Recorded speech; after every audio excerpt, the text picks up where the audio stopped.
ব্রাহ্মণবাড়িয়ার সরাইলের জাফর খালের খনন কাজে অনিয়মের অভিযোগ উঠেছে ঠিকাদারি প্রতিষ্ঠানের বিরুদ্ধে। এলাকাবাসী বলছে, শিডিউল না মেনে তড়িঘড়ি কাজ শেষ করার পায়তারা চলছে। কোথাও কোথাও 1 থেকে 2 ফুট গভীরতা কম করা হয়েছে। তবে এলজিইডি বলছে, অনিয়মের সুযোগ নেই। অত্যাধুনিক যন্ত্র দিয়ে পরিমাপের পরই বিল পরিশোধ করা হবে। সরাইল উপজেলার শাহবাজপুর ইউনিয়নের বিস্তীর্ণ ফসলের মাঠ, তার মাঝখান দিয়ে বয়ে গেছে সরু খাল। বিলের 600 একর কৃষি জমিতে সেচ সুবিধা দেয়া, মৎস্য সম্পদ সমৃদ্ধ করা এবং বৃক্ষরোপণের লক্ষ্যে মৃতপ্রায় খালটি খননের উদ্যোগ নেয় স্থানীয় সরকার প্রকৌশল বিভাগ।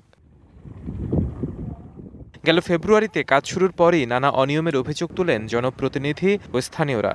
নদী থেকে খালে পানি প্রবেশের মূল জায়গাটি খনন করা হয়নি। গভীরতা 5 ফুট করার নির্দেশনা থাকলেও 3 থেকে 4 ফুটের বেশি করা হয়নি। আর অনিয়ম ঢাকতে কাজ শেষ না করেই পানি ছেড়ে দেওয়ার অভিযোগ ঠিকাদারের বিরুদ্ধে।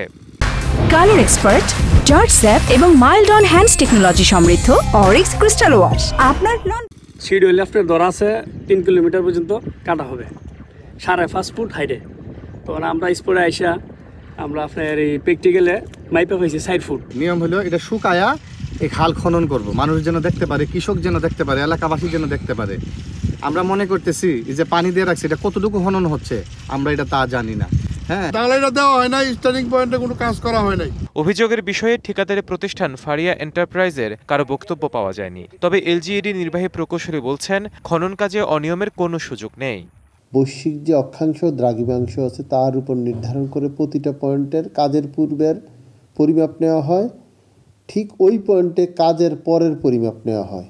সেটা অক্ষাংশ এবং দ্রাঘিমাংশ ভিত্তিক, যে কারণে উচ্চতা এবং গভীরতা যে বিবেচনায় বলে সে বিবেচনায় আমাদের এখানে কোনো ব্যত্যয় করার সুযোগ নেই। 2023-24 অর্থ বছরে ৬৭,১২,০০০ টাকা বরাদ্দ দেওয়া হয় 3 কিলোমিটার দীর্ঘ খালটি খননের জন্য।